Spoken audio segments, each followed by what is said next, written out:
Nakaranas ba kayo nung sumasakit ang inyong talampakan na minsan ay napakatagal, 1 buwan, 2 buwan, hindi pa gumagaling at hindi kayo makayapak o makalakad sa sobrang sakit? At minsan yung hinlalaki ng ating paa. At marami na kayong mga nasubukan na mga pamamaraan. At uminom na kayo ng iba't ibang klase ng mga herbal. Nagpa-konsulta na kayo sa iba't ibang albularyo ay hindi pa rin nawawala yung sakit. Ay ngayon mga kabayan ay may isi-share ako sa inyo na mabisa at ito epektibo at makakatulong na maibsan o gumaling ang inyong karamdaman. Dahil yung mga sakit na yan sa ating mga paa o talampakan, yan mga kabayan ay dala ng sobrang pagod, pasma, and minsan nauwi na sa arthritis at tayo napuwersa sa trabaho, bigla tayong lumigo o nagbasa, yun na nagiging sakit natin sa ating paa. Ang gagawin mga kabayan ay tayo kukuha nitong bato. Itong batong buhay na ito ay napakatigas. Ngayon kung maliliit naman, pwede ang 3 o 4. Itong ganitong talagang bato at hindi katulad ng mga bato ng mga pila. Huwag kayong gagamit ng ganitong klaseng bato. Ito hindi bato, ito pila. Ito naman yung artificial sa ating semento hollow block. So kailangan itong ganito talaga.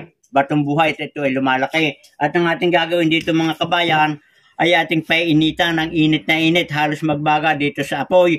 At kapag yan ay mainit na, ay di ating bubuhusan ng suka. Kahit anong klaseng suka, kahit yung ating mga natural na suka sa tubo, suka sa saging, o suka sa tuba, o suka sa niyog, ay pwede rin. Pero kung wala namang gayon, ay bumili lang tayo ng komersyal at marami namang nabibili tayong klase na iba't ibang uri ng suka. At ngayon ay ipapakita ko sa inyo ang pamamaraan kung paano natin gagawin para makatulong at sa mga may gayong karamdaman ay subukan nyo ito mga kabayan.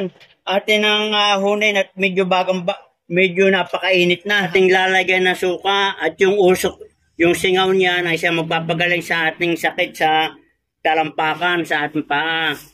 Yan. At ito ay gaganyan. Huwag niyong ilalagay ito ay sa hapon pagkakaitutulog na. Kung wala na kayong gagawin at kinabukasan, pwedeng lumigaw at nakapahinga na kayo ng magdamag.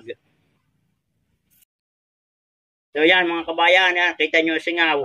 Huwag na kayong manghinayang sa suka sapagkat ng kapalit naman yung kagalingan ng ating karamdaman. Kung susubukan, mga 1 linggo hanggang 10 araw. Yan, tuwing sa hapon ninyo gagawin. Pwede rin sa umaga, huwag lang nyo babasain.